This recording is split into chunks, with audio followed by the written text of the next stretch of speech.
93, 93, 93. This is Aman Asha Renew from AshaRenew.com. Today I will speak on how the subconscious works. When it comes to the subconscious mind, you can say the subconscious represents your shadow. It represents the aspect of you in your natural state or your innocent state, your childlike state.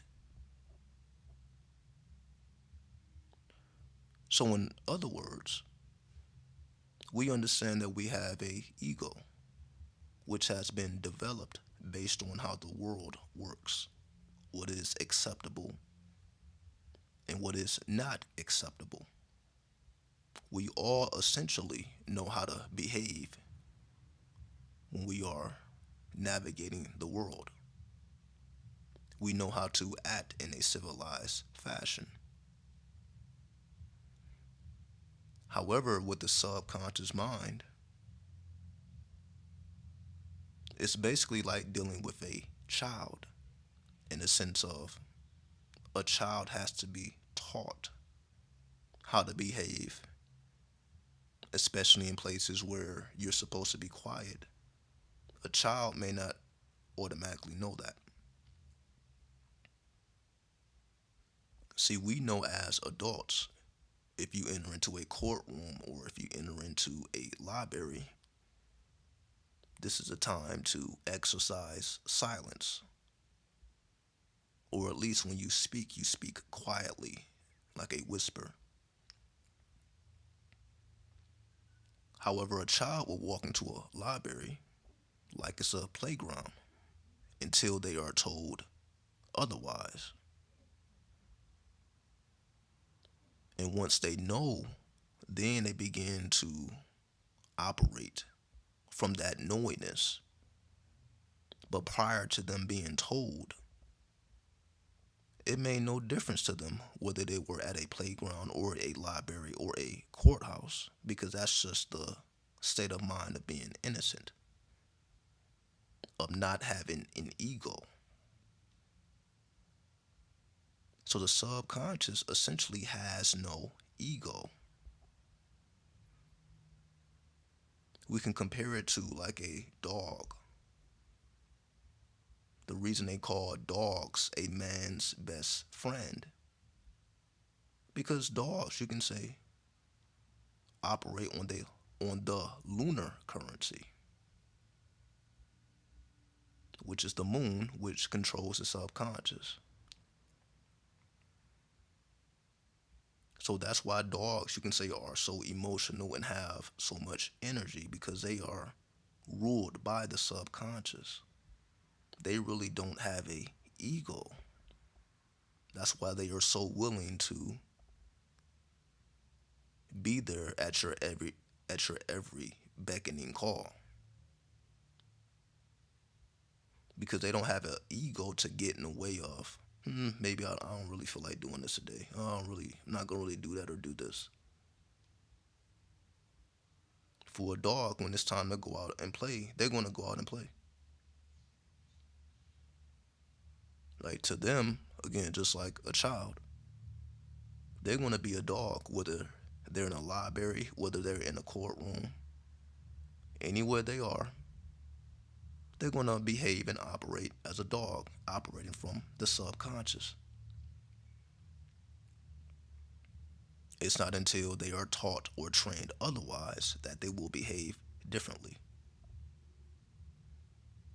And this is why we have to go through a process of reprogramming the subconscious mind.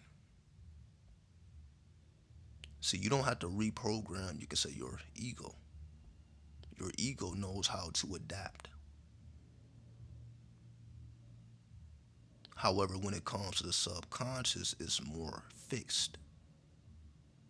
So it takes longer for the subconscious to change. So you can say we change daily on a conscious level. You have different types of thoughts, dealing with different types of people, different types of conversations, so on and so forth.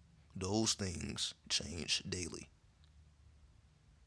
But when it comes to the subconscious, that's more so you in your natural state, once again, without the programming, without the ego.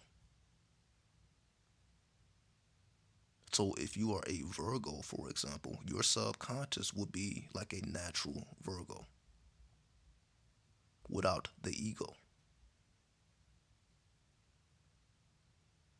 So the subconscious mind has to be trained or taught how to behave. That's how a person can become what they call a lunatic, which is the inability to contain your emotions. Because the subconscious essentially has no filter. So, in the case of a lunatic, the subconscious essentially is expressing itself without a filter, without the ego. Because if we were to move the ego out of the way, the subconscious would take over. And that's what happens when we dream. When the ego sleeps, now the subconscious operates and takes charge. So that's why when we analyze our dreams, we are analyzing the workings of the subconscious. When the subconscious is able to operate freely without the interference of the ego. So this is how we truly get a glimpse of who we really are without a filter, which is what makes dreams so important. And in order to change the subconscious, that's why it has to go through a process of training. Because it's not going to change instantly like the consciousness can or like the ego can. Because it is based on hard facts, or you can say hard attributes, which we call the zodiac. So you can say the subconscious is more inclined to behave like your zodiac once again. So if you want it to behave differently, you must take it through a process of training. The same way you take a dog to be trained. A dog isn't just going to learn overnight. It is a process, a alchemical process. So the subconscious operates the same way. You must take it through a alchemical process if you want it to display attributes that are other than what it has been programmed to show forth.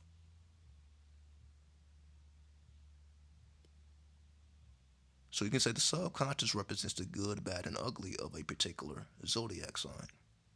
So if you want to expand it to have certain attributes or to minimize the negative attributes and maximize the positive, it must undergo an initiation.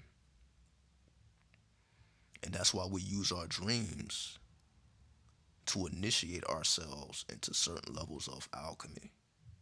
And that's how change is able to occur. So just like we have a rites of passage, we must essentially give ourselves a rites of passage when it comes to the subconscious in order for it to mature so that it is more tamed and controlled, which is the mystery of the Sphinx. Once we have tamed the subconscious to reflect the attributes that we give it, then there is simply nothing you cannot do or accomplish. Because now your life is based around your programming and not the programming of the world. Because until we program our subconscious, the subconscious will be operating based off of what the world has taught it, or how it has been trained based on your upbringing. So, in order to offset any of that, you must go through your own personal rites of passage on a subconscious level. Go through your own personal initiation, your own personal chambers, or as we call shadow work.